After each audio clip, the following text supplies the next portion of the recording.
साथियों, यहाँ हम डीपीएफ यानी कि डीजल पार्टिकुलेट फिल्टर के रीजनरेशन से संबंधित जानकारी लेंगे। डीपीएफ इंजन से निकलने वाले धुएं में से सूट यानी कि कालिख को वायुमंडल में जाने से रोकता है। कालिख की मात्रा बढ़ने पर इसको जलाना भी पड़ता है और जलाने की इस प्रक्रिया को डीपीएफ रीजनरेशन कहा जाता है। वाहन में डीपीएफ रीजनरेशन स्विच डैशबोर्ड पर फ्यूल स्मार्ट स्विच के नीचे स्थित होता है। इस प्रक्रिया में और एक स्विच का भी प्रयोग होता है जिसे इनहिबिट स्विच कहते हैं। यह केबिन में बने स्टोरेज बॉक्स के पास स्थित होता है। यह एक ऑन ऑफ प्रकार का स्विच है तथा सामान्य परिस्थिति में यह ऑफ की स्थिति में होना चाहिए। डीपीएफ रीजनरेशन प्रक्रिया के अलग अलग प्रकार होते हैं जिनके बारे में हम विस्तार से जानेंगे। पहला प्रकार पैसिव रीजनरेशन कहलाता है। इस प्रकार में चालक को स्वयं से कुछ भी करने की आवश्यकता नहीं होती है। एग्जॉस्ट गैस का तापमान पर्याप्त होने पर कालिख स्वयं ही जलकर राख में बदल जाता है। इस प्रक्रिया के दौरान इंस्ट्रूमेंट क्लस्टर में डीपीएफ रीजनरेशन का कोई भी संकेत दिखाई नहीं देता है। इस प्रक्रिया में दूसरा प्रकार एक्टिव रीजनरेशन कहलाता है। यहाँ भी चालक को खुद से कुछ विशेष करने की आवश्यकता नहीं होती है और एग्जॉस्ट गैस का तापमान पर्याप्त बना रहे, इसलिए चालक जिस तरीके से वाहन को चला रहे हैं उसी स्थिति में लगातार चलाते रहें। इस समय इंस्ट्रूमेंट क्लस्टर में डीपीएफ रीजनरेशन का संकेत हरे रंग में दिखाई देता है। जब तक कि यह संकेत दिखाई देना बंद हो जाए, वाहन को चलाते रहें। यदि किसी कारणवश चालक को एक्टिव रीजनरेशन की प्रक्रिया को स्थगित करने की आवश्यकता है तो इनहिबिट स्विच को दबाकर चालक यह कर सकता है। जैसे ही पुनः वाहन के आसपास की जगह रीजनरेशन के लिए अनुकूल हो तो इनहिबिट स्विच को ऑफ कर दें, जो कि इनहिबिट स्विच की सामान्य स्थिति है। अब हम तीसरे प्रकार के रीजनरेशन के बारे में जानेंगे। इस प्रक्रिया के दौरान इंस्ट्रूमेंट क्लस्टर में डीपीएफ रीजनरेशन का संकेत केसरिया रंग में दिखाई देता है। इसके साथ साथ बीप की आवाज भी सुनाई देती है। इस परिस्थिति में जल्द से जल्द वाहन में रीजनरेशन की प्रक्रिया पूरी करने की जरूरत होगी, जिसके लिए चालक के पास दो विकल्प उपलब्ध होते हैं।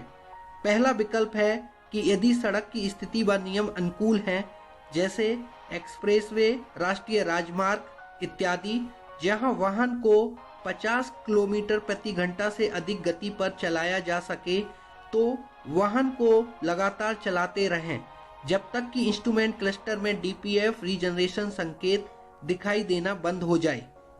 डीजल और समय की बचत के लिए यह विकल्प बेहतर है। यदि किसी कारणवश जैसे कि रास्ते की स्थिति इत्यादि यह विकल्प संभव नहीं है तो वाहन को जल्द से जल्द सुरक्षित जगह पर खड़ा करें और पार्क रीजनरेशन प्रक्रिया को आरंभ करें। इसको सफलतापूर्वक संपन्न करने के लिए इन बातों का ध्यान रखें। पार्किंग स्थान का चयन इस प्रकार करें कि वाहन के आसपास पेट्रोल पंप, घनी आबादी क्षेत्र, स्कूल, कॉलेज, अस्पताल, कूड़े का ढेर, मिट्टी, सूखी घास इत्यादि ना हो। अब पार्किंग ब्रेक लगाएं और व्हील चोक का भी प्रयोग करें। हैजार्ड स्विच ऑन करें। सुनिश्चित करें कि इंस्ट्रूमेंट क्लस्टर में कोई भी डिफेक्ट कोड दिखाई नहीं दे रहा हो और डीजल टैंक में 1/4 से ज्यादा डीजल भरा हो। सुनिश्चित करें इस समय वाहन न्यूट्रल गियर में है और अब इंजन स्टार्ट करें। एग्जॉस्ट ब्रेक स्विच ऑफ यानी कि बंद हो। यदि वाहन में पीटीओ है तो ऑफ हो। एक्सीलेटर, ब्रेक और क्लच पैडल को ना छुएं और ना ही गलती से भी दबाएं। अब डीपीएफ रीजनरेशन स्विच को 5 सेकंड तक दबाकर रखें।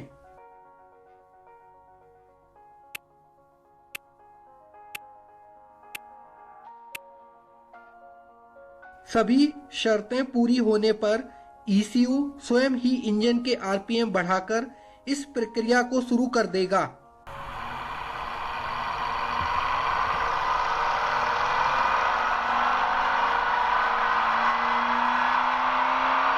प्रक्रिया के सुचारू रूप से संपन्न होने तक चालक अपनी सीट पर ही बैठे रहें। रीजनरेशन प्रक्रिया पूरी होने के बाद इंजन के आरपीएम कम होकर सामान आइडल पर पहुंच जाता है और अब वाहन चलने के लिए तैयार है। यदि इस समय रीजनरेशन की प्रक्रिया पूरी नहीं करते हैं तो इंस्ट्रूमेंट क्लस्टर में डीपीएफ रीजनरेशन का संकेत केसरिया रंग से बदलकर लाल रंग में दिखाई देगा और बीप की आवाज भी बहुत कम अंतराल पर सुनाई देगी। इस स्थिति में ध्यान रहे कि अब रीजनरेशन प्रक्रिया जल्द से जल्द संपन्न करना आवश्यक है। इसके बाद भी रीजनरेशन की प्रक्रिया संपन्न न करने पर इंस्ट्रूमेंट क्लस्टर में डीपीएफ रीजनरेशन और स्टॉप लैंप दोनों का संकेत ब्लिंक करना शुरू कर देता है। यह चालक के पास अंतिम मौका है कि बताई गई प्रक्रिया से पार्क रीजनरेशन को पूरा करें। इस चेतावनी के बाद भी रीजनरेशन नहीं किया तो इंस्ट्रूमेंट क्लस्टर में यह संकेत दिखाई देने पर वाहन को आगे नहीं चलाया जा सकता है और अधिक सहायता के लिए महिंद्रा के नाव कॉल सेंटर पर संपर्क करना अनिवार्य होगा। आपका वाहन बिना रुकावट के लगातार चलता रहे, इसके लिए यह महत्वपूर्ण है कि जैसे ही इंस्ट्रूमेंट क्लस्टर में डीपीएफ रीजनरेशन का संकेत केसरिया रंग में दिखाई दे तो जल्द से जल्द वाहन को 50 किलोमीटर प्रति घंटा से अधिक गति पर चलाते रहें या पार्क रीजनरेशन प्रक्रिया संपन्न करें।